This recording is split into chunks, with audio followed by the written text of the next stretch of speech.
안녕하세요. 오늘은 화려하고 스캔들로 가득한 달러 프린세스의 세계를 소개합니다. 19세기 말, 20세기 초 유럽 귀족과 결혼하려고 대서양을 건넌 미국 상속녀들에 대해 이야기하겠습니다. 이 결혼들은 단순한 로맨스가 아니라 돈, 자귀, 영지, 사회적 명예를 거래하는 치열한 협상이었습니다. 저와 함께 이 모든 이야기와 더 많은 것들을 알아보시죠. 먼저 전형적이고 가장 유명한 달러 프린세스인 1억 달러 신부를 살펴보겠습니다. 콘수엘로 벤더빌트는 1877년 3월 2일 뉴욕시에서 태어났습니다. 그녀의 아버지 윌리엄 캐심 벤더빌트는 미국 황금기 시대의 부유한 가문 후손이었습니다. 벤더빌트는 철도 경영자였으며 뉴욕에 있던 피니어스 테일러, 바넘 그레이트 로만 히포드롬을 메디슨 스퀘어 가든으로 이름을 바꾼 것으로 유명합니다. 1879년 콘수엘라가 태어난 지 2년 후 그녀의 어머니는 알바 어스킨 스미스였으며 훗날 미국 여성 참정권 운동의 지도자가 됩니다. 콘수엘라는 어머니의 절친한 친구이자 데모인 콘수엘로 이스나가의 이름에서 따왔으며 콘수엘로 이스나가는 쿠바계였습니다. 매우 부유한 가문에서 태어났음에도 불구하고 콘수엘라의 성장 과정은 특히 현대의 기준으로 볼 때 그다지 이상적이지 않았습니다. 어릴 적 콘수엘라는 가능한 한 고든 자세를 유지하기 위해 등에 강철 막대를 착용해야 했습니다. 그녀의 어머니가 이를 강요했으며 전반적으로 지배적인 인물이었습니다. 어머니는 콘수엘라가 무엇을 입을지까지 지시했고 콘수엘라가 불복종할 경우 신체적 체벌도 서슴지 않았습니다. 또한 그녀의 어린 시절은 꽤 고립되어 있었습니다. 콘수엘라는 여러 명의 개인 교사와 가정교사에게 홈스쿨링을 받았기 때문입니다. 콘수엘로의 인생이 이후 수십 년 동안 어떻게 전개되었는지 이해하려면 더 넓은 가족의 역동성을 이해해야 합니다. 그녀는 미국 길디드 에이지 시대 가장 부유하고 강력한 벤더빌트 가문 출신입니다. 이 가문은 증조부 코넬리어스 벤더빌트 덕분에 막대한 부를 얻었습니다. 코넬리어스는 1840년대 뉴욕시와 허드슨강 운송 산업에서 가장 중요한 인물이 되어 첫 재산을 쌓았습니다. 그는 이러한 사업에서 번 돈을 철도 산업으로 다각화하는 데 사용했으며 1850년대와 1860년대에 미국 전역에 수만 킬로미터에 달하는 철도 노선을 건설했습니다. 1870년대 그가 세상을 떠나기 전에는 세계에서 가장 부유한 사람으로 여겨졌습니다.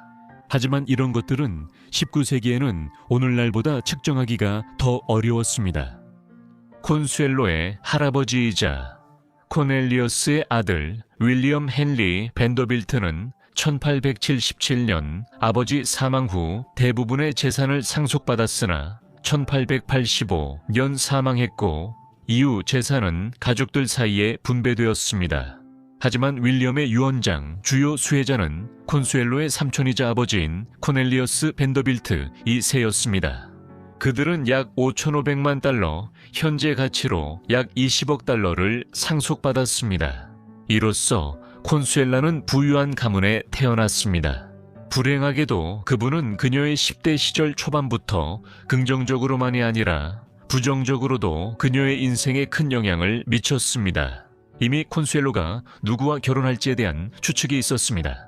그녀는 결국 세계에서 가장 부유한 남성 중 한 명의 딸이었고 그녀와의 결혼은 어떤 예비신랑에게도 막대한 부를 가져다 줄 것이었습니다.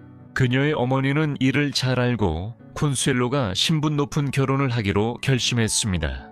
게다가 그녀가 젊은 여성이 되어가면서 벤더빌트 상속녀는 엄청나게 부유할 뿐만 아니라 매우 매력적이라는 것이 분명해졌습니다. 피터팬의 작가 J.M. 베리는 한때 그녀를 두고 나는 콘수엘로가 마차 타는 걸 보기 위해 하루 종일 거리에서 기다릴 수 있다고 농담했습니다. 콘수엘로가 10대 후반이 되자 어머니는 딸이 영국 귀족과 결혼하길 바라는 듯 했습니다. 그녀만 그런 것은 아니었습니다. 19세기 후반에 많은 미국 가문들이 엄청난 부를 축적하게 되면서 그들은 딸들을 달러 프린세스라고 불리는 존재로 이용했습니다. 즉, 부유한 미국 상속녀가 영국 귀족과 결혼하는 것이었습니다. 미국의 신흥 부자들은 이러한 결혼을 통해 구세계 귀족들과 결합하게 되었습니다. 하지만 알바가 고집한 데는 또 다른 이유가 있었습니다. 1895 년 3월 알바는 남편 윌리엄 밴더빌트와 이혼했고 그 결과 상류 사회에서 추방당했습니다. 사회적 지위를 되찾고 싶었던 알바는 콘수엘로가 높은 신분의 귀족과 결혼하길 바랐습니다. 다행히 그녀에겐 그런 결혼에 알맞은 이상적인 후보가 있었습니다. 이 사람은 찰스 스펜서 처칠, 말버러 공작구 세로, 영국에서 가장 명망 높은 귀족 가문 중 하나의 후손이었습니다. 초대 공작은 18세기 초 스페인 왕위 계승 전쟁에서 영국의 전쟁을 이끌었습니다. 그 당시 그는 블레넘 궁전으로 알려진 영국에서 가장 웅장한 영지 중 하나를 지었습니다. 하지만 스펜서 처칠 가문은 그들의 위대한 명예에도 불구하고 19세기 말에는 경제적으로 어려움에 처하게 되었습니다. 그래서 9대 공작과 콘수엘로의 결혼은 편의에 의한 결혼이었습니다. 말버러 공작은 자신이 나중에 블레넘 궁전을 구했다고 주장했던 것처럼 필요한 자금을 얻게 되었습니다. 반면 밴더빌트 가문은 영국 귀족 사회에 진입하게 되었고 알바는 자신의 사회적 지위를 되찾게 되었지만 콘수엘로는 어머니 알바가 처음 결혼 이야기를 꺼냈을 때 자발적으로 결혼에 동의하지 않았습니다. 콘수엘로는 이미 자신보다 훨씬 나이가 많은 당시의 사교계 인사 윈스로프 러더포드와 비밀리에 약혼한 상태였습니다. 하지만 콘수엘로는 젊을 때 어머니 뜻에 완전히 얽매여 있었습니다. 스펜서 처칠과 결혼에 관심 없었지만 어머니의 요구로 결혼에 동의했습니다. 분명히 그녀가 이렇게 하게 된 결정적인 계기는 어머니가 자신의 건강이 급격히 악화되고 있다고 감정적으로 협박했기 때문이었습니다. 콘수엘로가 결혼에 동의하기를 꺼렸기 때문에 결혼식은 1895년 11월 6일 콘수엘로가 겨우 18세였을 때 공식적으로 이루어졌습니다. 콘수엘로는 재단에 설 때 베일 아래로 울고 있었습니다. 이 결혼 협정의 일환으로 말버러는 밴더빌트 철도 주식 2,500만 달러어치를 받았는데 이는 오늘날 거의 1억 달러에 해당하는 금액입니다. 이 결혼은 스펜서 처칠 가문에 큰 재정적 이익을 줬지만 개인적으로는 재앙이었습니다.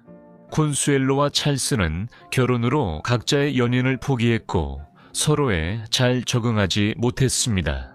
실제로 콘수엘로의 어머니인 알바 밴더빌트는 훗날 딸에게 말버러와 결혼을 강요했다고 솔직하게 인정했습니다. 콘수엘로와 찰스는 모두 곧 다른 사람들과 관계를 맺기 시작했습니다. 그녀는 말버러의 사촌인 레지널드 펠로우스와 관계를 맺었습니다. 공작은 미국 사교계 인사 글래디스 마리 디컨을 정부로 두었고 1906년까지 부부는 사실상 별거했습니다. 비록 그들은 1920년대까지 공식적으로 결혼 상태를 유지했지만 불행한 결혼 생활에도 불구하고 두 자녀를 두었습니다. 존 엘버트는 1897년 9월 18일 태어나 1934년 제10대 말버러 공작이 됐습니다. 둘째 아들 아이번은 1898년 10월 14일 존이 태어난 지 1년 만에 태어났습니다. 아이번은 1차 세계대전 중 프랑스에서 공을 세워 레지옹 도네르 훈장을 받았습니다. 말버러 공작과의 결혼이 눈에 띄지 않았음에도 불구하고 콘수엘라는 블레넘 궁전의 하인들과 직원들 그리고 그 궁전이 위치한 옥스퍼드셔 지역 전체에서 사랑받았습니다. 1890년대와 1900년대에 콘수엘라는 스펜서 처칠 가문의 호감가고 자애로운 인물로 여겨졌으며 지역 산부인과 병원과 빈민을 위한 자선단체에 아낌없이 기부했습니다. 콘수엘로는 유럽 정치 긴장이 높던 시기에 말버러 공작과 결혼했습니다.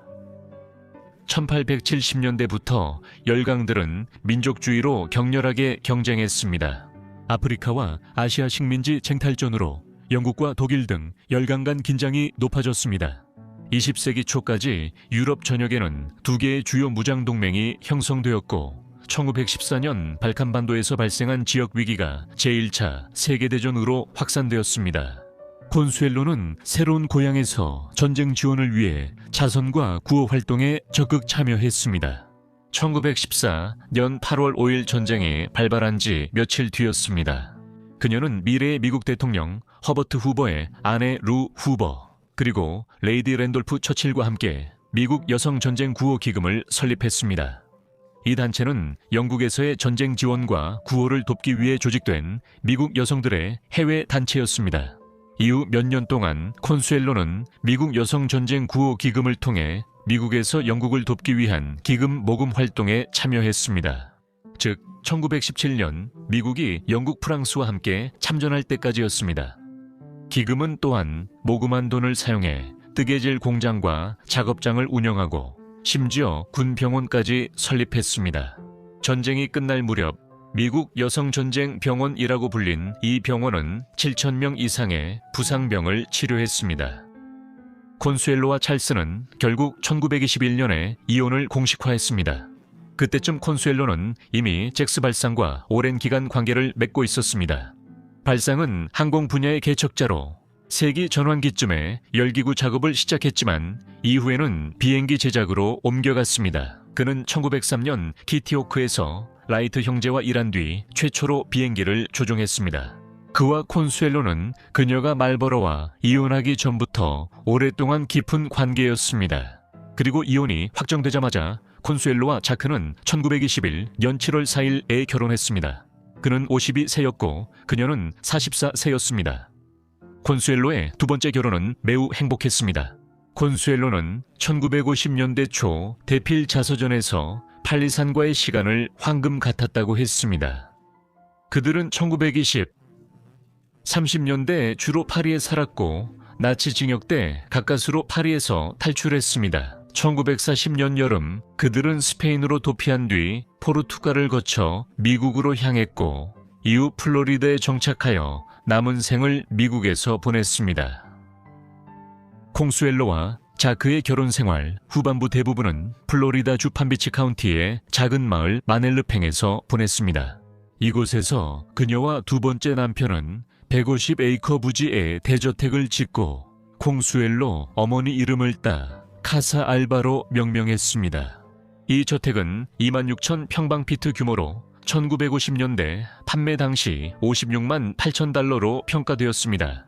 이는 현재 가치로 수백만 달러에 해당합니다. 카사 알바는 현대사에서 중요한 위치에 있습니다. 1946년 콩수엘로의 첫 결혼 때 사촌 시누이가 방문했습니다. 영국의 전 총리이자 전시 지도자였던 윈스턴 처칠이 미주리주 웨스트민스터 칼리지에서 연설을 하기 위해 가는 길에 이곳에 머물렀습니다. 그래서 그는 콩수엘로의 집에서 철의 장막 연설을 준비하고 연습했다고 여겨집니다. 그 연설에서 그는 동유럽과 중부 유럽의 소련 지배를 악명 높게도 유럽 한가운데를 가로지르는 철의 장막이 내려오는 것에 비유했습니다. 콩수엘로와 자크는 결혼 후반 대부분을 플로리다에서 보내며 뉴욕과 롱아일랜드에도 집을 뒀습니다. 1953년 콩수엘로의 자서전이 출간되었는데 이 책은 미국의 미술평론가이자 작가인 스튜어트 프레스턴이 대필한 것으로 제목은 더 글리터 앤 더 골드였습니다. 이 책은 그녀의 삶과 황금시대 상속녀 세계를 선별적으로 흥미롭게 다뤘습니다. 자크는 1956년 11월 4일 뉴욕에서 사망 후 시신이 파리로 옮겨져 안장되었습니다. 안타깝게도 그녀의 둘째 아들 아이번은 1956년 9월 60세가 되기도 전에 자크보다 몇 주 먼저 세상을 떠났습니다. 그들이 세상을 떠난 후 콘수엘로는 카사 알바를 팔고 주로 뉴욕과 롱아일랜드에서 지냈습니다. 콘수엘로는 1964년 12월 6일 87세의 나이로 롱아일랜드의 사우샘프턴 자택에서 세상을 떠났습니다. 그녀의 시신은 영국으로 옮겨져 옥스퍼드셔 블레이든에 있는 세인트 마틴 교회에 안장되었으며 블레넘 궁전에서 멀지 않은 곳으로 이미 세상을 떠난 아들 아이버 옆에 묻혔습니다. 그녀의 재산 대부분은 살아남은 아들인 제10대 말버러 공작에게 상속되었습니다. 이제 최초의 달러 프린세스로 여겨지는 여성의 삶을 살펴보겠습니다. 레이디 랜돌프 처칠로 알려지게 될 이 여성은 1854년 1월 9일 뉴욕시 브루클린에서 태어났습니다. 자넷 제롬으로 태어난 그녀는 미국의 사업가이자 토지 투기꾼, 스포츠 인물인 레너드 제롬의 딸이었습니다.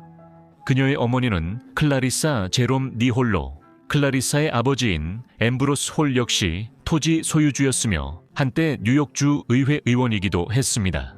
이렇게 해서 어린 시절부터 제니로 불리게 된 자넷은 뉴욕의 저명한 사교계 가문에서 태어났습니다. 미국이 황금기로 접어들며 서방후의 경제적, 정치적 강국으로 부상하기 시작하던 시기였습니다. 제니의 어린 시절은 국제적이었고 제롬 가족은 뉴욕, 파리, 영국을 오가며 지냈습니다. 제롬 가족이 이주해 온 것으로 여겨지는 화이트 섬. 그녀는 19세기 중반 최고의 작곡가이자 피아니스트였던 프레데릭 쇼팽의 친구인 스테판 헬러의 지도 아래 피아노를 매우 높은 수준으로 연주할 수 있게 되었습니다. 그녀는 젊을 때 매력적인 외모로도 주목받았습니다. 1874년 4월 15일 20번째 생일. 이 지난 직후 제니는 프랑스 파리에 있는 영국 대사관에서 랜돌프 헨리 스펜서 처칠 경과 결혼했습니다.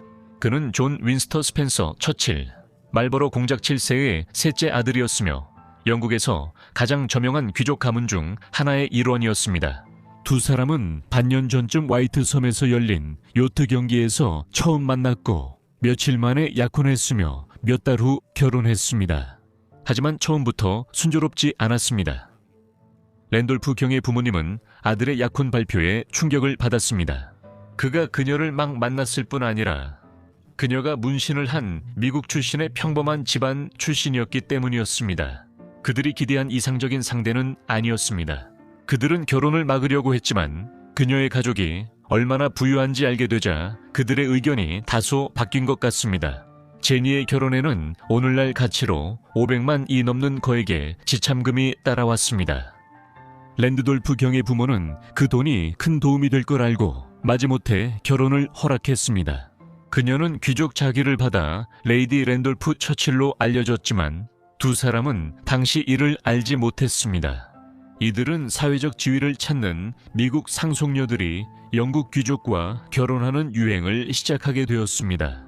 미국 상속녀들 중 다수는 자수성가한 남성의 딸들이었습니다. 이들은 신흥 부자여서 미국 상류층은 더 부유해도 그들을 멀리했습니다. 이 여성들에게 귀족 칭호만 있다면 즉시 사회적 지위를 얻을 수 있었고 가족의 상류 사회 내 입지도 확고해질 수 있었습니다. 한편 영국에서는 많은 귀족들이 특히 대규모 영지를 유지하기 위해 현금이 필요했습니다. 그래서 1880년대부터 1910년대까지 수백 명의 부유한 미국 상속녀들이 남편을 찾기 위해 영국으로 몰려들었습니다. 이 여성들은 달러 프린세스로 알려지게 되었고 대부분은 레이디 제니 처칠을 그 첫 번째 예로 봅니다. 랜돌프의 아내였던 제니는 곧 영국 정치계로 진출하게 되었습니다. 1870년대 후반부터 랜돌프는 영국 의회에서 보수당 백벤치로 점점 더 목소리를 냈습니다. 자신의 당의 프런트 벤치를 비판했습니다. 당시 보수당은 윌리엄 E. 글래드스톤의 자유당에게 선거에서 완패하고 있었습니다. 1880년대에 이르러 랜돌프는 보수당 내 분파인 포스파티로 알려진 그룹의 대표적인 인물 중 한 명이 되었습니다. 이 역할에서 그는 보수당이 귀족 계급의 엘리트 정당이 아니라 자유당만큼이나 더 넓은 대중을 대변하는 정당이라는 생각을 대중화하려고 했습니다.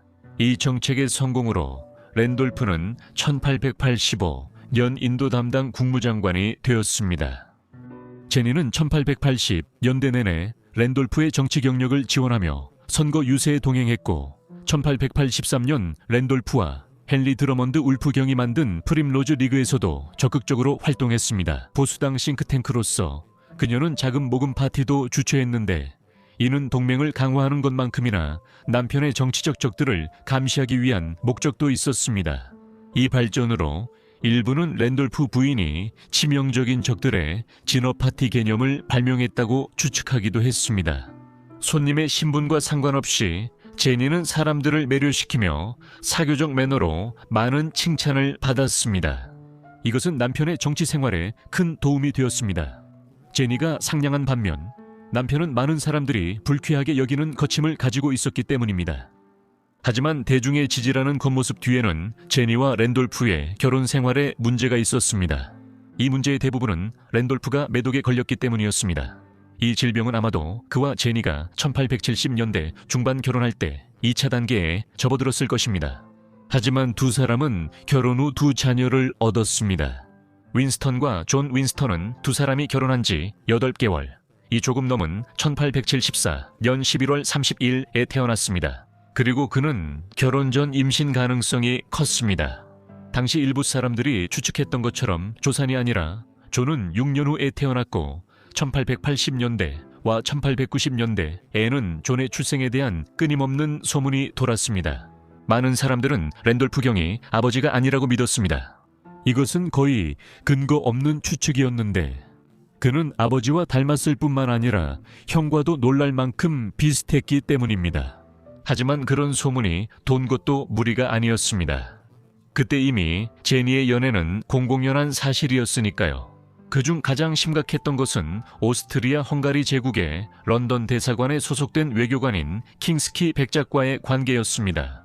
그녀가 당시 엮였던 다른 인물들로는 웨일스 공, 훗날의 에드워드 7세, 세르비아의 밀라나 브레메닉 왕자, 그리고 독일의 유명한 재상 오토 폰 비스마르크의 아들인 헤르베르트 폰 비스마르크가 있었습니다.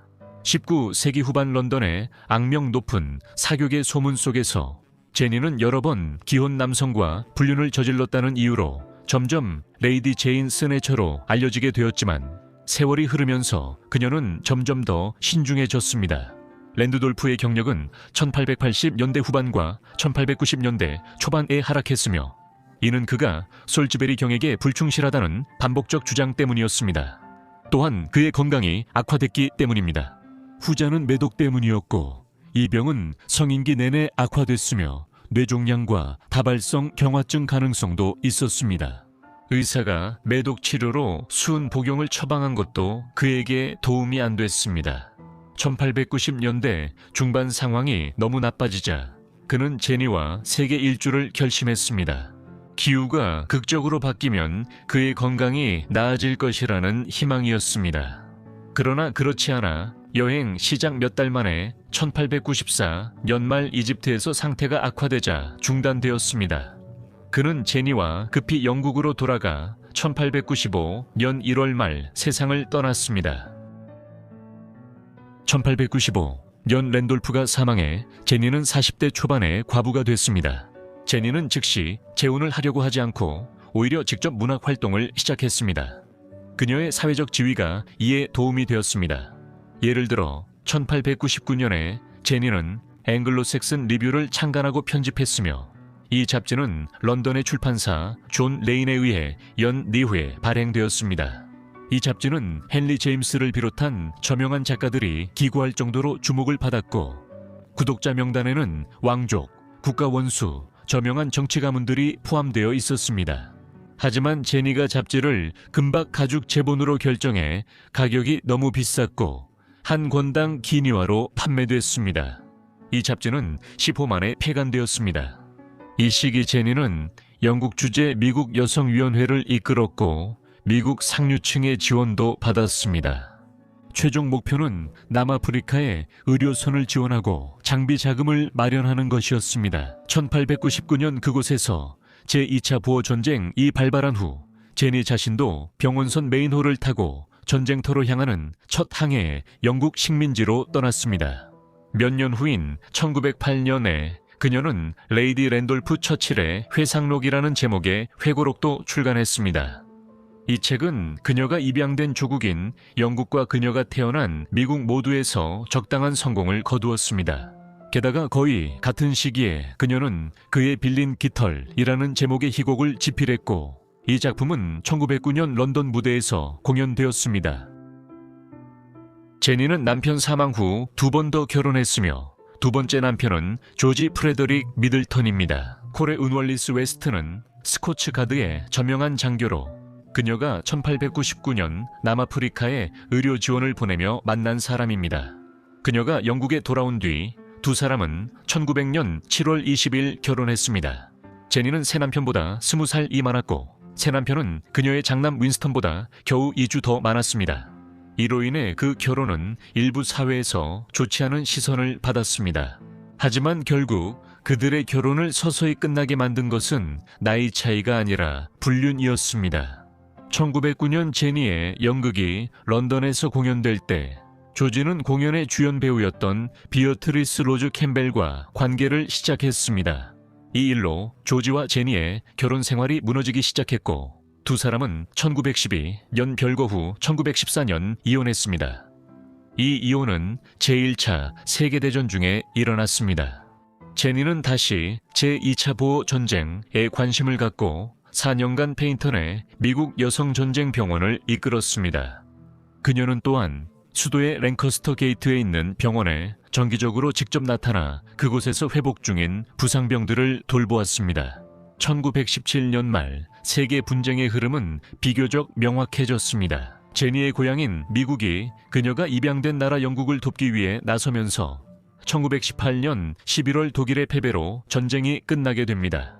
그 무렵 제니는 아프리카에서 복무했던 식민지 관리 몬테규 피핀 포치와 결혼했습니다. 이 결혼은 낭만적인 결합이라기보다는 두 사람이 각자의 사회적 지위에 이득이 된다고 생각해서 맺어진 관계였던 것 같습니다. 그녀는 두 번째 결혼은 낭만적이었지만 성공적이지 않았고 세 번째 결혼은 성공적이었지만 낭만적이지 않았다고 말했습니다. 몽테규가 결혼 후 나이지리아로 근무하러 떠나자 그녀는 영국에 남았습니다. 제니의 삶은 당연하게도 현대 역사에서 가장 중요한 정치인 중 한 명인 윈스턴 처칠의 어머니였다는 점에서 많은 언급을 받아왔습니다. 그녀는 윈스턴 처칠의 정치 성장에 직접 관여했습니다. 예를 들어 1895년에 첫 번째 남편 이 사망한 후 그녀는 자신의 사회적 영향력과 정치적 인맥을 활용해 장남의 커져가는 야망을 지원했습니다. 젊은 윈스턴이 수단 원정에 파견된 건 그녀가 세 번째 솔즈베리 후작에게 직접 개입했기 때문이었습니다. 이것이 대륙의 영국 식민지화와 연결되며 윈스턴이 제2차 보호 전쟁에 참전하는 계기가 되었습니다. 몇 년 후 그녀가 그의 정치 경력을 지지했음에도 불구하고 어머니와 아들 사이의 관계는 소원했습니다. 제니는 일에 몰두했고 이후 윈스턴은 아프리카에 있었습니다. 윈스턴은 어린 시절을 햇살 가득한 삶이었다고 회상했습니다. 학자들은 처칠 자녀들이 부모님의 최우선이 아니었다고 봅니다. 그리고 아마도 윈스턴이 훗날 정치적 성공과 인정을 갈망했던 것은 어린 시절에 얻지 못했던 부모의 인정을 추구했기 때문일 것입니다. 윈스턴은 오스만 제국을 상대로 한 잘못된 갈리폴리 작전 추진으로 경력이 타격을 입었습니다. 하지만 그는 1920년대에 다시 부상했고 곧 재무장관이 되었지만 이 역할에서도 성공했다고 말하기는 어렵습니다. 하지만 그의 어머니는 1921년에 이 모습을 보지 못했고 그녀의 세 번째 남편은 아프리카에 있었습니다. 그녀는 친구들을 방문하러 서머셋의 한 집에 갔다가 계단에서 넘어져 발목이 부러졌습니다. 그 후 궤저가 생겼습니다. 그리고 이때는 알렉산더 플레밍이 박테리아 감염에 페니실린을 사용한다는 것을 발견하기 몇 년 전이었기 때문에 여전히 치료가 거의 불가능했습니다. 결국 그녀의 다리는 절단해야 했습니다. 하지만 이런 극단적 조치도 문제를 해결하지 못했습니다. 그리고 그녀는 1921년 6월 29일 67세의 나이로 런던 자택에서 허벅지 동맥출혈로 갑자기 세상을 떠났습니다. 그녀는 옥스퍼드셔 주 우드스톡에 있는 블레이든에 묻혔습니다.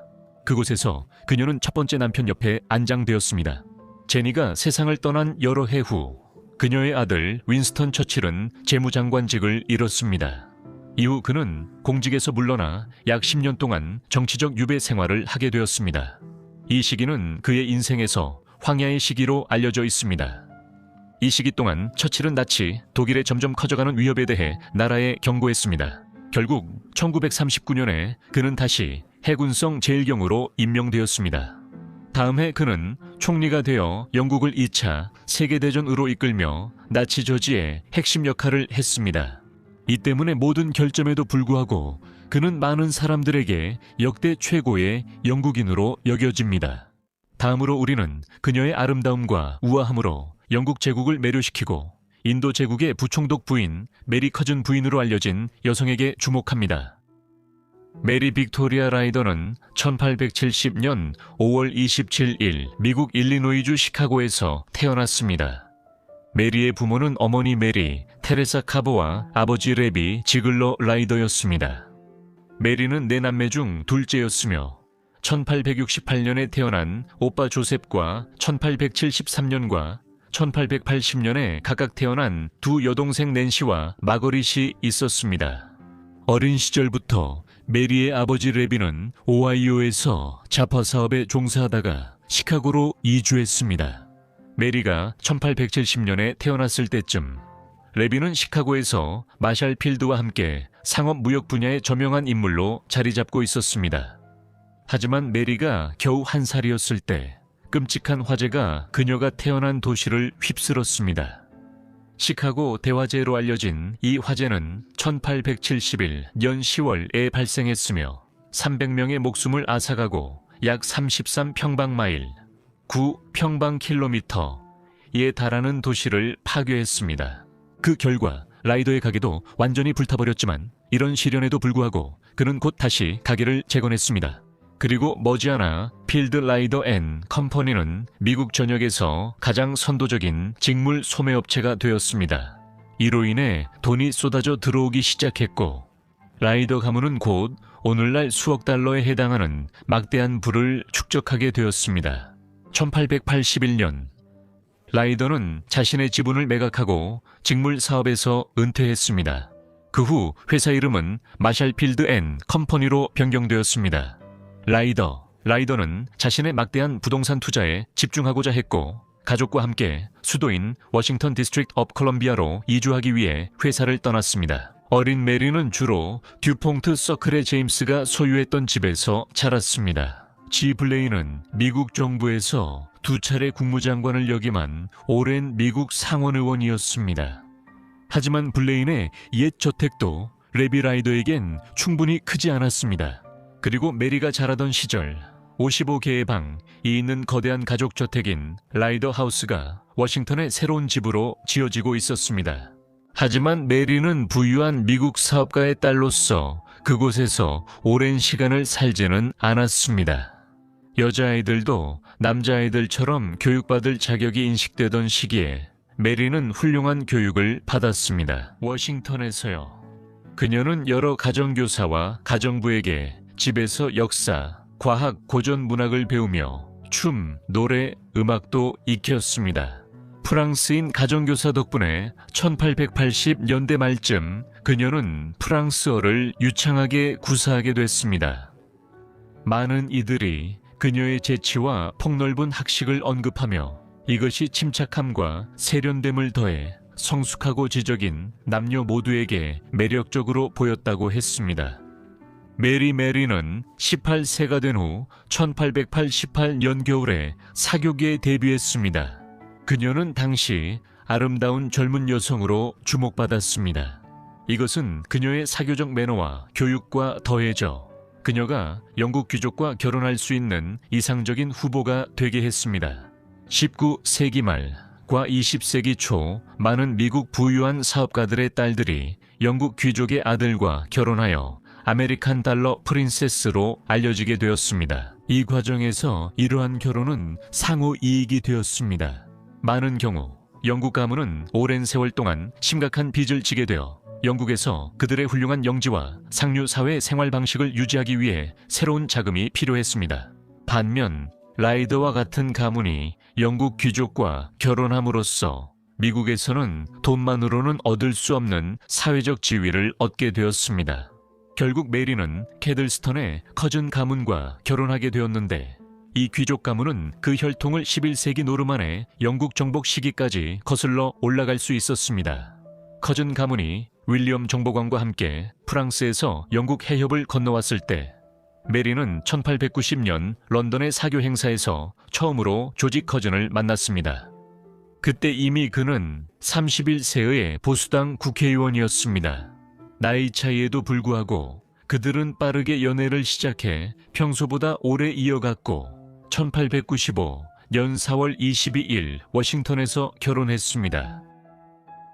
메리와 조지의 결혼 초기는 영국에서 보냈으며 그녀는 곧 커즌에게 큰 도움이 되는 인물로 인정받았습니다. 1895년 총선 유세에서 그녀의 재치와 사교성, 친근함 덕분에 커즌은 치열한 선거에서도 사우스포트 의석을 지키며 많은 지지를 얻었습니다.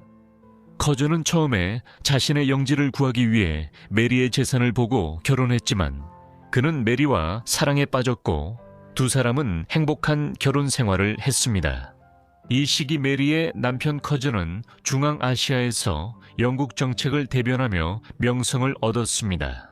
19세기 영국령 인도 제국은 파키스탄까지 확장했으나 아프가니스탄 합병에는 실패했습니다. 또 다른 문제는 러시아 제국의 위협이 커지고 있다는 점이었습니다. 러시아는 카스피해에서 남쪽 페르시아와 아프가니스탄까지 영토를 넓히려 했습니다. 커즌은 메리와 교제하던 1890년대 에도 페르시아와 그 지역에서의 영국 정부의 정책에 관한 여러 저서를 집필했습니다.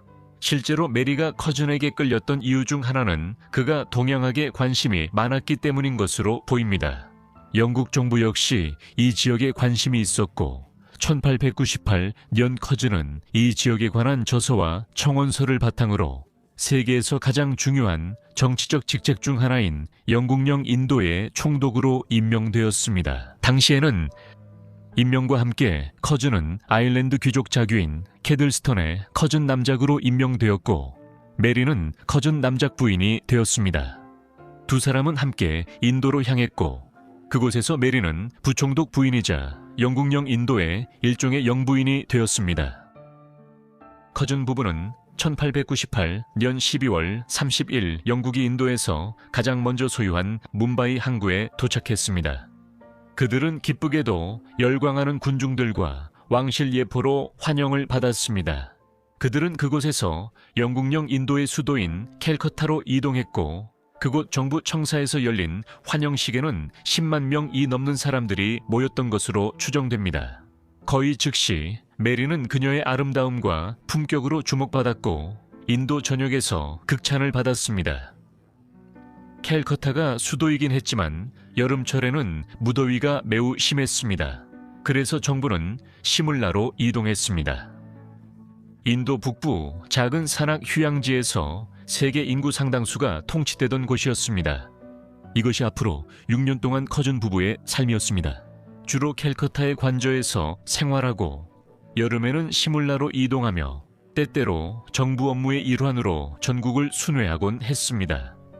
메리는 부총독으로서 인도에서 영국 상류사회의 수장이었습니다. 이 시기는 식민지 사회가 인도인들과 다소 동떨어져 있던 때였습니다. 그리고 대신에 그녀의 교류는 주로 라지 정부를 구성했던 수만 명의 영국인 관리들과 직원들의 아내와 딸들과 이루어졌습니다. 이런 역할을 하면서 그녀는 인도에서 하이 패션을 선도하고 인도 섬유화 스타일의 요소를 자신의 복장에 접목시켜 이를 식민지 사회에서 유행시키는 명성을 얻게 되었습니다.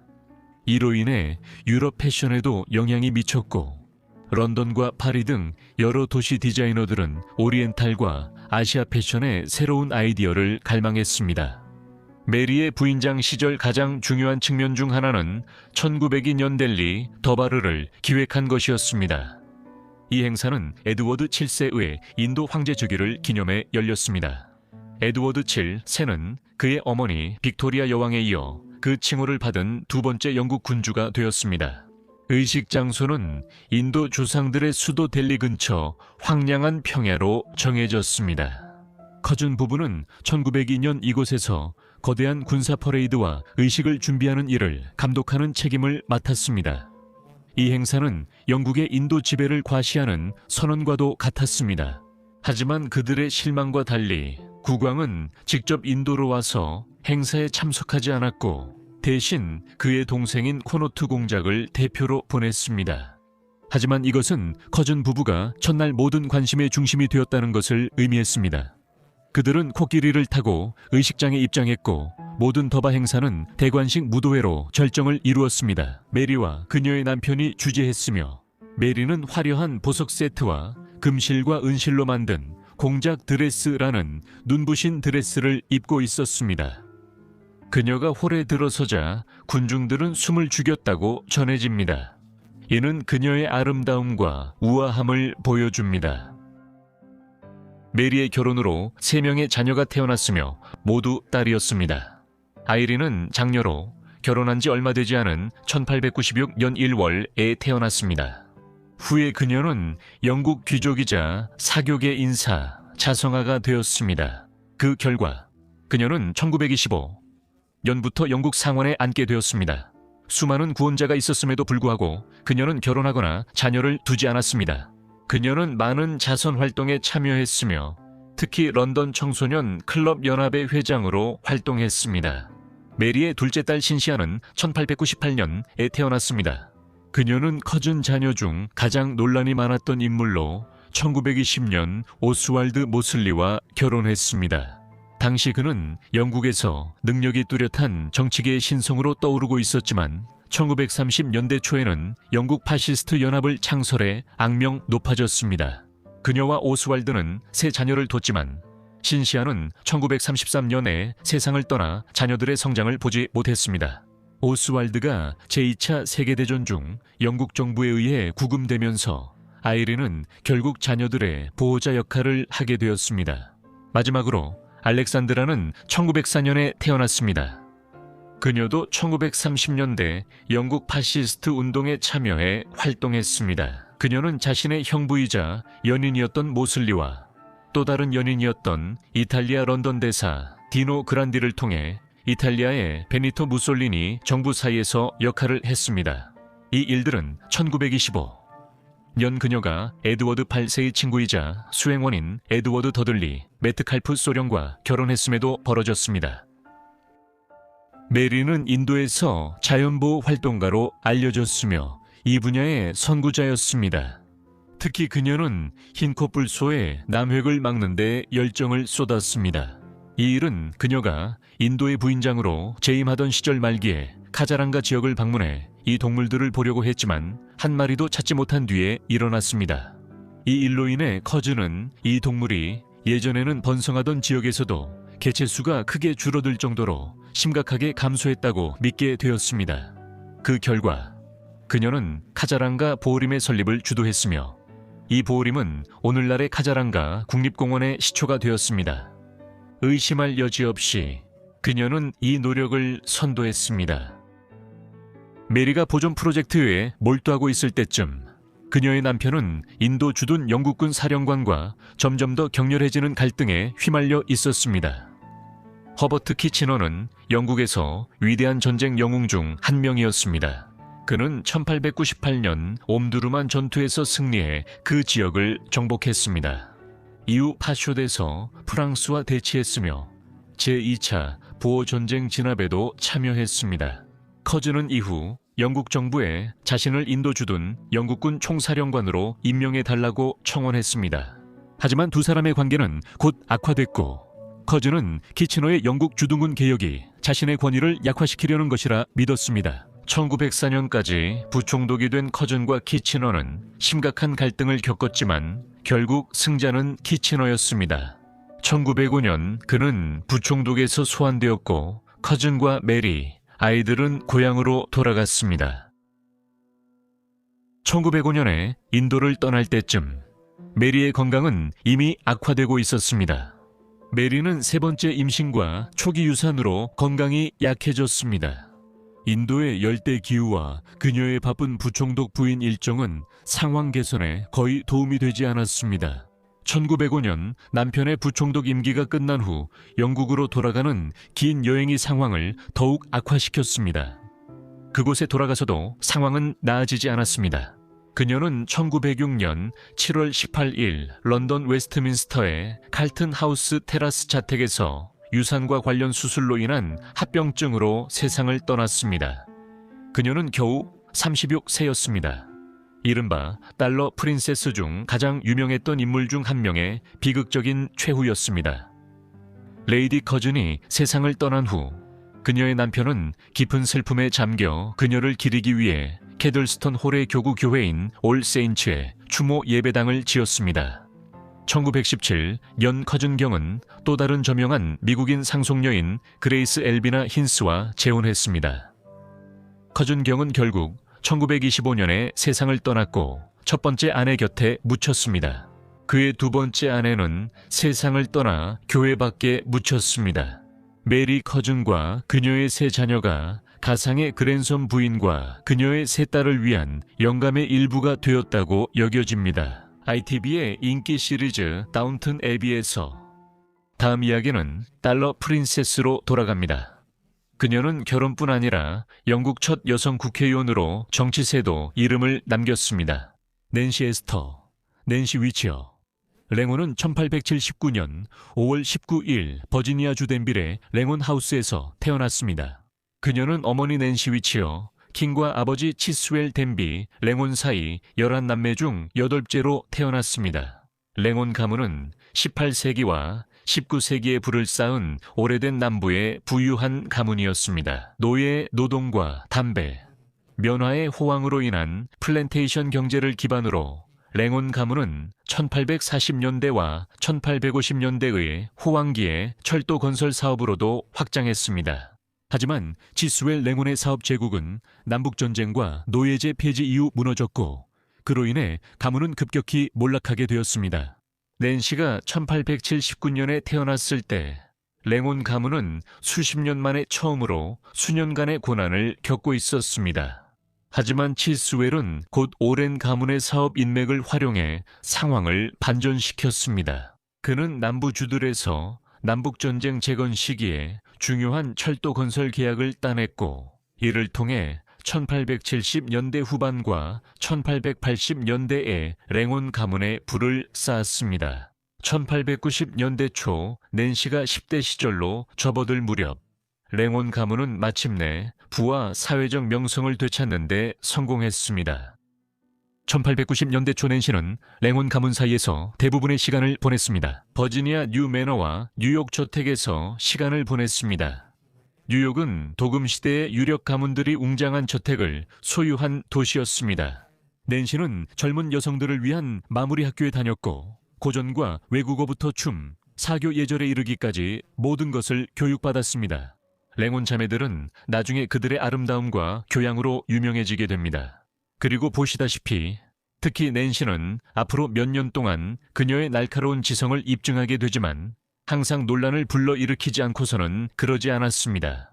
낸시는 10대 때 뉴욕에서 보스턴 부유한 가문의 상속자 로버트 굴드쇼 이 세를 만났습니다. 남북전쟁 때 연방에 기여한 가문이었습니다. 낸시가 18세가 된 지 몇 달 만인 1897년 10월 27일 두 사람은 맨해튼에서 결혼했습니다. 안타깝게도 그들의 결혼 생활은 시작부터 문제가 있었습니다. 로버트는 낸시보다 7살 많았지만 결혼 생활 문제는 나이 차이 때문이 아니었습니다.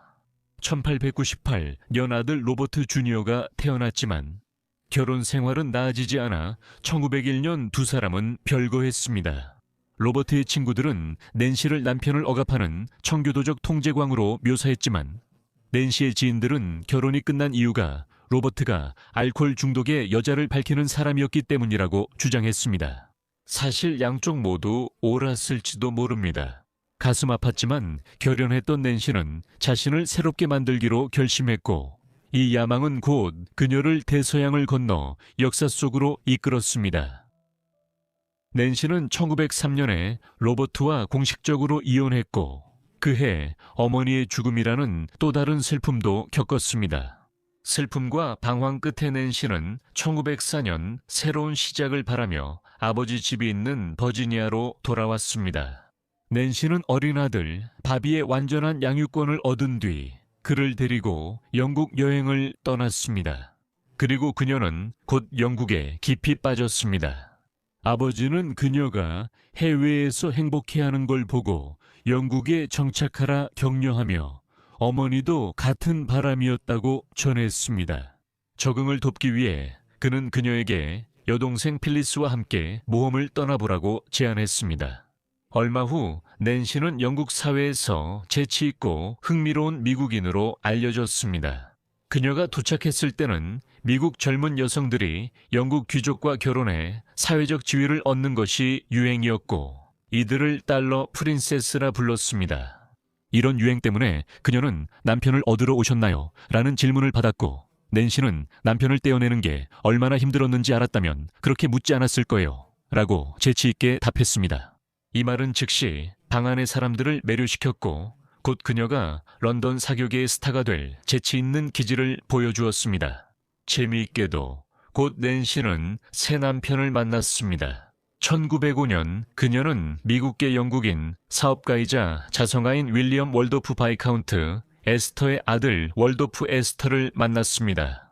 그는 아버지 존 제이콥 에스터 3세에게서 막대한 유산을 받고 이후 여러 사업으로 부를 더 쌓았습니다. 가장 두드러진 것은 호텔 제국을 통해서였으며 이 호텔 제국은 오늘날까지 전 세계에 걸쳐 있습니다.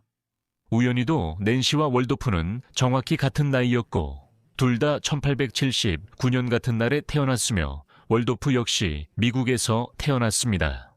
비록 그는 영국에서 자랐지만요. 두 사람은 가까운 관계를 발전시켰고 1906년에 둘 다 27세였을 때 결혼했습니다. 1919년 월도프의 아버지가 세상을 떠난 후 두 사람은 에스터 경과 부인이 되었고 이 칭호는 낸시가 평생 사용합니다. 두 사람은 결혼 후 주로 런던에서 살았고 세인트 제임스 스퀘어의 호화로운 타운하우스를 소유하며 그곳과 버킹엄셔에 있는 대저택을 오가며 시간을 보냈습니다. 첫 결혼과 달리 낸시와 월도프는 행복했습니다. 그는 헌신적이고 다정한 남편이었고 두 사람은 5자녀를 뒀습니다.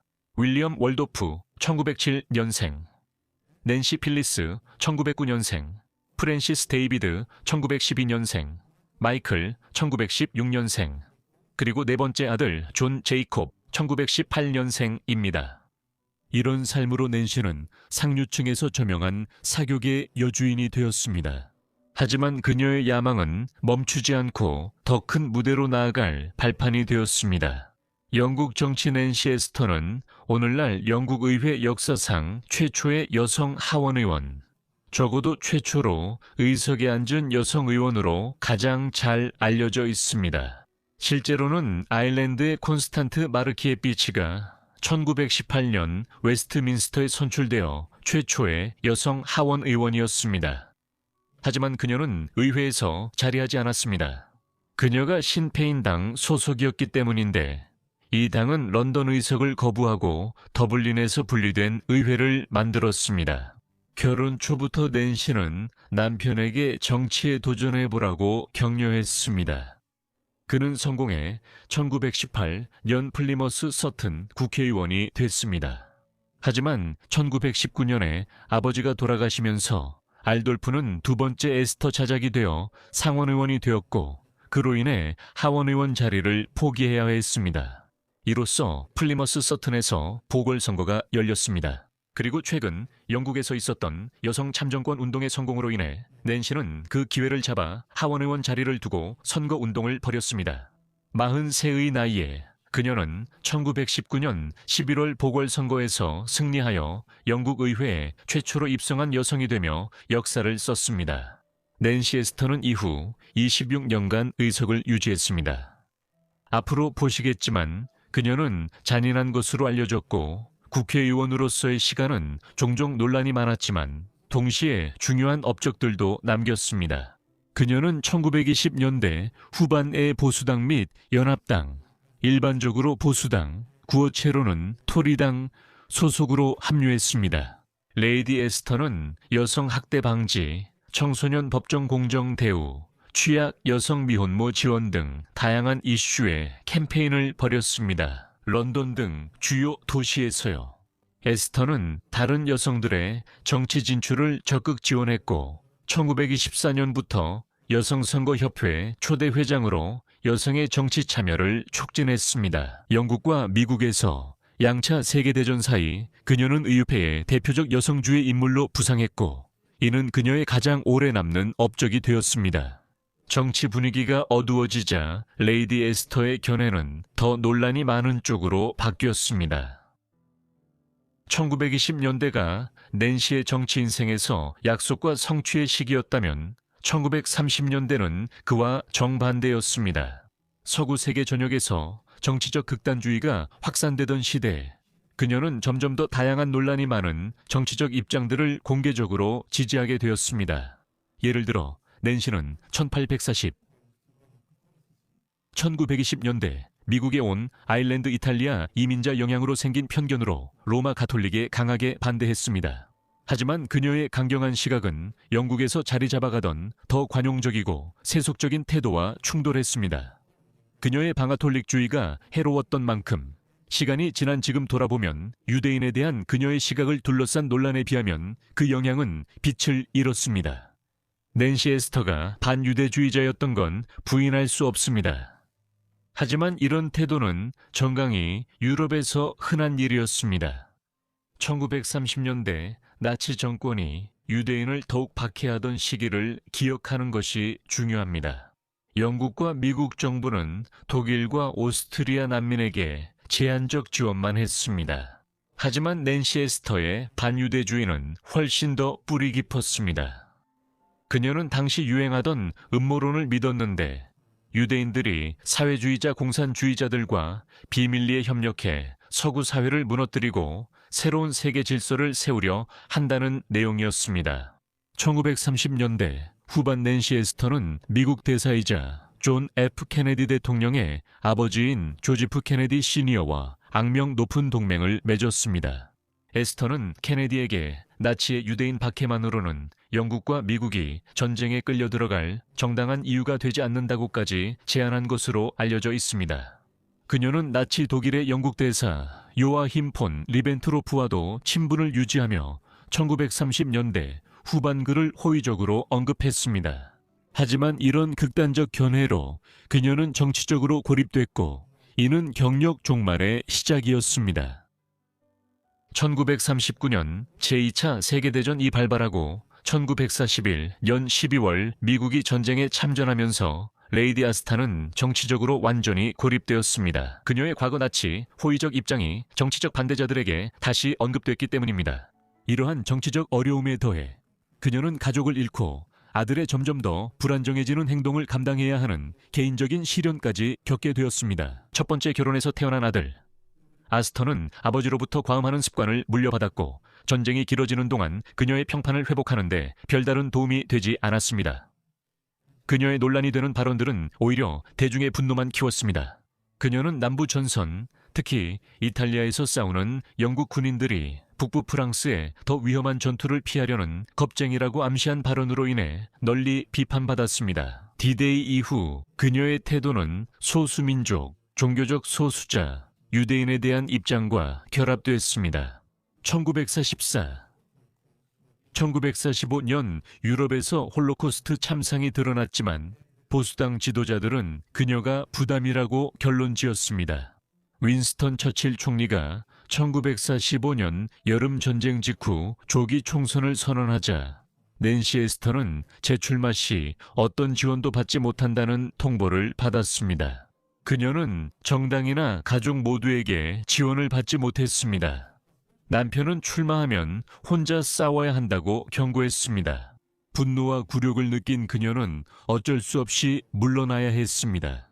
26년간 의회에서 활동한 끝에 낸시 에스터의 정치 경력은 박수가 아닌 원망과 후회로 막을 내렸습니다. 그리고 그녀의 몰락은 길고 외로운 마지막 장의 시작에 불과했습니다. 낸시의 정계 은퇴는 그녀를 깊은 씁쓸함에 빠뜨렸습니다. 공식 행사에서 그녀는 자주 분노를 표출하며 자신이 의회에서 쫓겨난 책임을 보수당 지도부에 돌렸습니다. 영국이 자유로워지자 낸시의 구식 관점은 점점 뒤처져 보였고 그녀의 씁쓸함은 결혼 생활에 큰 영향을 미쳤습니다. 그녀와 월도프는 따로따로 여행을 다니기 시작했고 곧 따로 살게 되었습니다. 하지만 두 사람은 갈등에도 불구하고 월도프가 1952년 9월 30일에 사망하기 직전에 화해했습니다. 그는 73세의 세상을 떠났습니다. 낸시 에스터는 84세까지 살다 1964년 5월 2일 영국 그림스토프 성에서 별세했습니다. 그녀의 말년은 고립된 시기였습니다. 많은 형제자매들이 그녀보다 먼저 세상을 떠났고 낸시는 자녀들과의 관계도 멀어져 거의 연락이 없게 되었습니다. 하지만 그녀의 딸 낸시는 그녀가 마지막 병을 앓을 때 돌봐주었습니다. 오늘날 낸시 에스터의 유산은 모순으로 가득한 전장과도 같습니다. 낸시 에스터는 일부에게 여성 정치 장벽을 허문 페미니스트 선구자로 기억됩니다. 다른 이들에게 낸시 에스터는 자신의 업적을 더럽힌 편견을 가진 회개하지 않는 반유대주의자로 기억됩니다. 사실 낸시 에스터는 선구자이면서도 매우 결함이 많은 인물이었습니다. 마지막 이야기로 우리는 가장 초기이자 성공적인 달러 프린세스 중 한 명이지만 역사에서 종종 간과되는 인물에게로 돌아갑니다. 콘수엘라 몬테규, 콘수엘로 이스나가는 1853년 뉴욕시에서 프란시스카 마리아 데라 콘솔라시온 이스나가로 태어났지만 평생 콘수엘로라는 이름으로 알려지게 됩니다.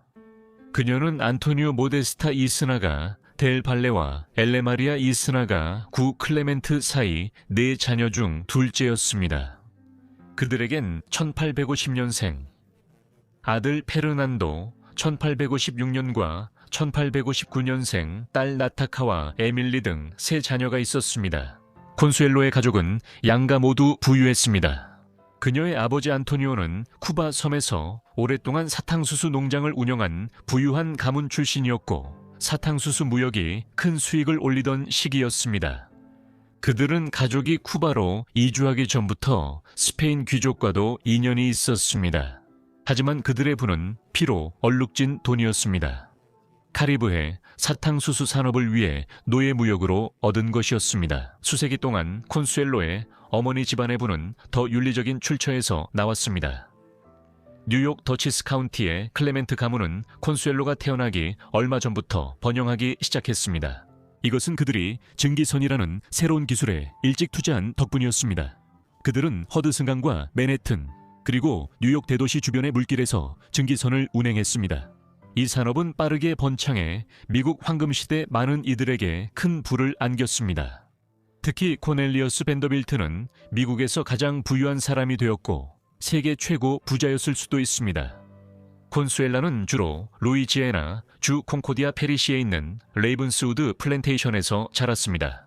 그녀의 가족은 뉴욕과 쿠바뿐만 아니라 남부주들과 로드아일랜드에도 재산을 보유하고 있었습니다. 그녀는 가정교사와 개인교사가 있는 부유한 환경에서 자랐습니다. 그녀의 어린 시절은 불분명하지만 이후 관심사와 주변인 증언으로 콘수엘라가 훌륭한 교육을 받은 것은 분명합니다. 19세기 후반에 이스나가 가문의 부가 증가하면서 그들은 결혼을 통한 인연을 맺기 위해 영국 귀족들로부터 점점 더 많은 구애를 받았습니다.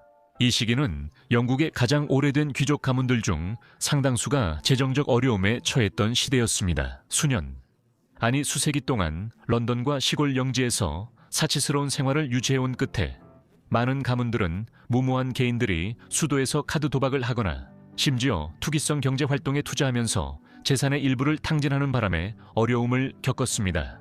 예를 들어 1840년대의 철도 호황과 불황은 영국에 이전에는 부유했던 많은 가문들을 빈곤하게 만들었습니다. 이러한 환경에서 바로 이들 가문 중 많은 이들이 신흥 부유한 미국 가문들과 자녀들을 결혼시키기 시작했습니다. 이것은 상호적인 일이었습니다. 영국 가문들은 재정적 공영에서 벗어날 수 있었고 미국 가문들은 영국 귀족과 결혼함으로써 얻을 수 있는 사회적 위신을 얻게 되었습니다. 이즈나가 가문도 곧 이 현상에 깊이 관여하게 되었지만 그들의 막대한 재산과 안토니오의 역사적인 부가 그들에게 필요한 모든 명성을 줄 것이라고 생각할 수 있지만 실제로는 그렇지 않았습니다.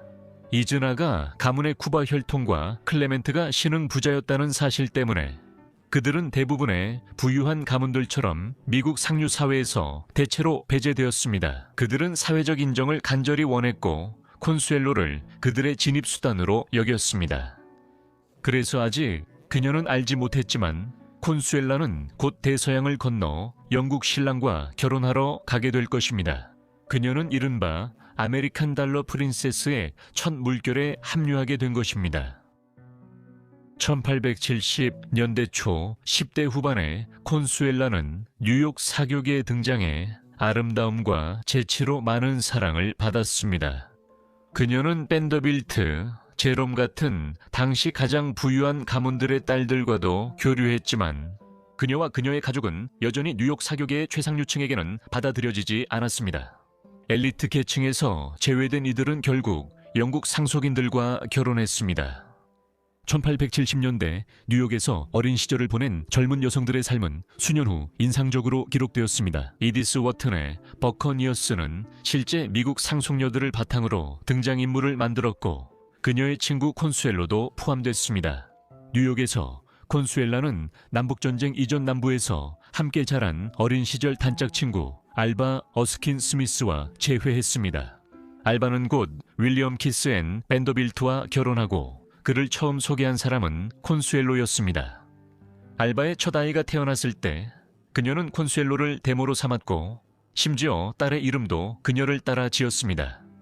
저는 콘수엘로 밴더빌트에 대해 말하고 있습니다. 그녀는 미국 상속녀로 1870년대 중반 제9대 말벌어 공작과 결혼해 블레넘 궁전을 구했습니다. 콘수엘로에게 조지 빅터 드로고 몬테규 맨디빌 자작과의 결혼이 제안되었습니다. 그는 영국 최고의 귀족 가문 중 하나인 윌리엄 몬테규 제7대 맨체스터 공작의 상속자였습니다. 그의 혈통은 11세기까지 거슬러 올라갑니다. 이 가문의 창시자인 드로고드 몬타구드는 1616년 윌리엄 정보관과 함께 영국을 정복한 노르만 정복의 일원으로 영국에 왔습니다. 하지만 그들 역시 다른 귀족 가문들처럼 19세기 들어 점점 가난해지고 있었습니다. 이전처럼 호화로운 생활을 유지하기가 점점 더 어려워졌습니다. 콘수엘로와 조지는 1876년 5월 22일 뉴욕 맨해튼 그레이스 교회에서 결혼했고 이 결혼은 모든 것을 바꿨습니다. 그는 이 결혼으로 600만 달러의 지참금을 받았고 이는 현재 가치로 1억 5천만 달러가 넘는 큰 금액이었습니다. 이 나가스 일가는 뉴욕에서 화제가 되었고 영국 귀족과도 인맥을 쌓았습니다. 콘수엘로는 파티에서 처음으로 자작을 만났고 처음부터 조지에게 깊이 사랑에 빠졌습니다. 완벽한 한 쌍처럼 보였지만 이런 애정은 한쪽으로만 향했던 것 같습니다. 또한 몬테규의 부모님은 결혼을 승인하지 않았고 막으려고도 했습니다. 그녀는 시댁의 적대감에 맞서야 했을 뿐만 아니라 조지 역시 불성실했고 그들의 결혼 생활에는 항상 긴장감이 감돌았습니다. 이 문제들은 조지가 정부들에게 돈을 쓰고 런던 뮤지컬과 도박 등 소비 습관으로 더 악화됐습니다. 결국 조지의 아버지인 맨체스터 공작은 조지가 그곳에서 과도한 지출을 멈추길 바라며 그들을 가족의 아일랜드 영지로 유배시켰습니다. 아일랜드에서도 조지의 사치는 거의 줄지 않았지만 이곳에서 그들은 가정을 꾸리고 세 자녀를 낳았습니다. 윌리엄은 1877년 태어나 장차 맨체스터 공작이 될 예정이었습니다. 그러던 어느 날 1879년에 두 딸이 태어나 그 해의 양쪽 끝을 장식했습니다. 딸 제클린 메리 메이가 먼저 태어나고 가족들이 내리라 부른 앨리스 엘리너가 이어 태어났습니다. 이 무렵 콘수엘로의 어머니 엘렌은 결혼하지 않은 딸들을 런던으로 데려가 사교계에 소개했습니다. 그곳에서 마리아 데라 나티비다드, 가족들에게 나타카로 알려진 그녀는 존 리스터케이 경 제3대 리스터케이 준남작을 만나 결혼했습니다. 그녀가 가족 경제에 자금을 투입했지만 상황은 더 악화됐습니다. 그리고 1914년 존 경은 부동산에 투자했다가 런던 파산 법정에 서게 되었습니다. 1910년대 발칸반도에서 전쟁 격화로 상황이 악화됐습니다. 1883년 콘수엘로의 친구 알바는 뉴욕 상류사회 진입을 위해 성대한 가장 무도회를 열었습니다. 당시 상류사회는 아스타 부인이 관리했습니다.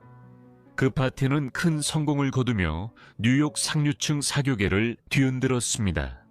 이 파티는 콘수엘로가 영국에서의 슬픈 삶을 잠시 잊고 귀빈으로 초대받아 더욱 소중한 휴식이었습니다. 그의 공작은 가족의 영국 귀환을 허락했습니다. 그때쯤 조지는 콘수엘로와의 결혼을 통해 영국에서 받은 지참금 대부분을 탕진했지만 콘수엘로는 여전히 불행했습니다. 남편은 집을 자주 비웠고 콘수엘로는 복잡한 영국 상류층 사회를 혼자서 헤쳐나가야 했습니다. 그러나 그녀는 곧 다른 미국인 상속녀들과 친해졌고 시간이 지나면서 웨일스 공자이자 미래의 에드워드 7세 국왕인 버티의 총애를 받았습니다. 미국인 상속녀들은 함께 저녁 파티와 카드 놀이를 즐겼습니다. 콩수엘로가 벤조를 치며 시가를 피우고 외설스러운 이야기를 하자 웨일스 공자 버티와 그의 아내 알렉산드라도 그녀와 함께하는 시간을 매우 즐겼습니다. 이로 인해 영국의 모든 문이 콩수엘로에게 열리기 시작했습니다. 1890년 7대 맨체스터 공작이 사망하자 조지가 뒤를 이었습니다. 그 무렵 조지와 콩수엘로는 주로 따로 지냈고 조지는 정부 중 한 명인 베시 벨루드와 살기 시작했습니다. 이 사실이 신문에 보도되어 콩수엘로는 굴욕을 겪었고 당시 이미 상류 사회에서 인기가 많았음에도 그랬습니다. 공자기를 계승한 후 그는 베시와의 관계를 끊고 정상적인 가정 생활을 하는 척하기로 결심했습니다. 하지만 어쨌든 그것은 오래가지 못했습니다. 그는 1892년 8월 공작이 된 지 불과 2년 만에 힘든 생활과 알코올 중독에 가까운 음주로 인한 강영화로 세상을 떠났습니다. 이렇게 해서 콘수엘로의 아들 윌리엄은 겨우 15세의 나이로 맨체스터의 9대 공작이 되었습니다. 하지만 돈 문제는 여전했습니다. 이를 해결하기 위해 콘수엘로는 자신의 여동생을 도왔던 것처럼 다른 미국인 상속녀들이 자귀를 가진 영국인 남편을 찾을 수 있도록 돕기 시작했습니다. 콘수엘라는 예절 수업을 하며 상속녀와 그들의 어머니에게 옷차림과 집 임대에 대해 조언했습니다. 시즌 동안 콘수엘로는 젊은 여성들이 결혼할 만한 남성들을 만날 수 있도록 티파티와 저녁 식사도 주최했습니다. 콘수엘로가 관여했던 가장 유명한 결혼은 그녀의 대녀인 콘수엘라 벤더빌트의 결혼이었습니다. 1895년 11월 그녀와 제9대 말버러 공작의 결혼은 뉴욕 사교계의 화제가 되었고 결혼식 전 많은 신문에 보도되었습니다. 그 결혼식은 그 해의 사교 행사였고 알바는 콘수엘로에게 후하게 보상해 그녀의 재정 상황을 다소 완화시켰습니다. 콘수엘로는 현재 맨체스터 티아라와 관련되어 있으며 이 티아라는 1903년 까르띠에가 그녀를 위해 만든 것입니다. 이 티아라는 금과 은 프레임에 7개의 다이아몬드 하트와 각 하트 중앙에 3개의 다이아몬드가 매달린 것이 특징입니다. 각 하트 위에 콜렛 다이아몬드와 분리 가능한 스크롤 장식이 있습니다. 이 티아라 제작을 위해 콘수엘라가 까르띠에 1000여 개의 다이아몬드를 제공했고 까르띠에도 다이아몬드를 더했습니다. 이 모든 것은 몬테규 가문 구성원들의 방탕한 소비를 보여주는 증거였습니다. 그리고 곧 알게 되겠지만 이러한 소비는 그들의 상속인들에게도 영향을 미쳤고 그 영향은 오늘날까지 맨체스터 공작 미망인에게 이어지고 있습니다. 콘수엘로는 1900년대 에도 킴볼턴 하우스에서 살았습니다. 이곳은 몬테규 가문의 오래된 저택입니다.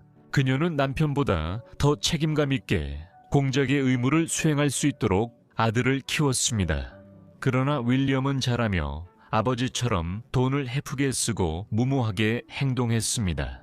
콘수엘로의 과부 시절 역시 가족의 비극으로 얼룩졌습니다. 19세기 동안 결핵은 선진국에서 가장 잔인한 질병 중 하나로 떠올랐습니다. 1895년 큰딸 메이가 결핵으로 세상을 떠났고 5년 뒤 넬도 같은 병으로 사망했습니다. 이제 콘수엘라에겐 윌리엄만 남았고 새로운 세기가 다가왔습니다. 이 비극들은 1901년 친구 에드워드 7세가 왕위에 오른 후에야 조금 위로가 됐습니다. 1902년 그녀의 오빠가 세상을 떠나면서 그녀에게 유산을 남겨주었고 그 덕분에 그녀의 재정적 고민도 해소되었습니다. 그는 유언장에 오늘날 약 7천만 파운드에 해당하는 200만 파운드를 남겼습니다. 1900년대 중반 콘수엘라는 중추 및 말초신경계에 심한 염증을 유발하는 신경염을 앓았습니다. 1909년 11월 22일 50대 중반에 이 병으로 그녀는 세상을 떠났고 자매와 친구들이 곁을 지켰습니다. 그녀는 세상을 떠나기 전 그로스나 광장에 살며 에드워드 왕의 전속 외과의사 알프레드 프립경의 치료를 받았습니다. 이 기간 동안 남편과 아들의 소비 습관에도 불구하고 왕은 그녀의 상태를 자주 물어본 것으로 알려져 있습니다. 그녀는 사망 시 2,500만 파운드 재산을 여러 자선단체와 가족에게 나눴습니다. 그녀는 애정과 존경의 표시로 루비 다이아몬드 팔찌를 알렉산드라 여왕께 유증했습니다. 콘수엘라가 세상을 떠난 후 그녀의 시신은 관에 안치되어 아름다운 화환들로 덮였고 런던에서 킴볼턴까지 기차로 운구되었습니다. 장례식은 11월 24일 런던에서 거행되었으며 같은 날 세인트 제임스 궁전의 로열 채플에서 추모 예배가 열렸습니다. 콘수엘로가 세상을 떠난 뒤 그녀의 직계 가족과 형제자매 가족들은 이혼, 과도한 지출, 부채 등으로 재정적으로 어려움을 겪었습니다. 콘수엘라의 손자 제10대 맨체스터 공작은 1951년 가문의 킴볼턴 성을 어쩔 수 없이 팔았습니다. 제12대 공작은 사기죄, 제13대 공작은 절도미수로 각각 징역형을 받았습니다. 결국 2007년에 유명한 맨체스터 티아라가 콘수엘라가 아끼던 보석이자 몬테규 가문이 맨체스터 가문에 불어넣은 부의 상징이었던 이 티아라는 가족이 막대한 상속세를 감면받는 조건으로 영국 정부에 넘겨졌습니다. 이 티아라는 현재 런던 빅토리아 앨버트 박물관에 소장되어 결혼 계약의 어리석음을 보여주는 증거로 남아있습니다. 콘수엘라 몬테규와 같은 미국의 달러 프린세스들에 관해 달러 프린세스와 그들의 삶을 깊이 있게 다룬 이 영상을 시청해 주셔서 진심으로 감사드립니다. 흥미롭게 보셨길 바랍니다. 그들의 삶에 대해 어떻게 생각하셨는지 아래 댓글로 알려주세요. 그리고 이와 비슷한 주제나 더 많은 영상을 원하신다면 또는 제안하고 싶은 내용이 있다면 역시 아래 댓글로 남겨주세요. 구독과 알림 설정하셔서 영상 업로드 시 바로 받아보시길 바랍니다. 오늘은 여기까지고 다음 포 같은 라이브주에서 뵙겠습니다. 감사합니다.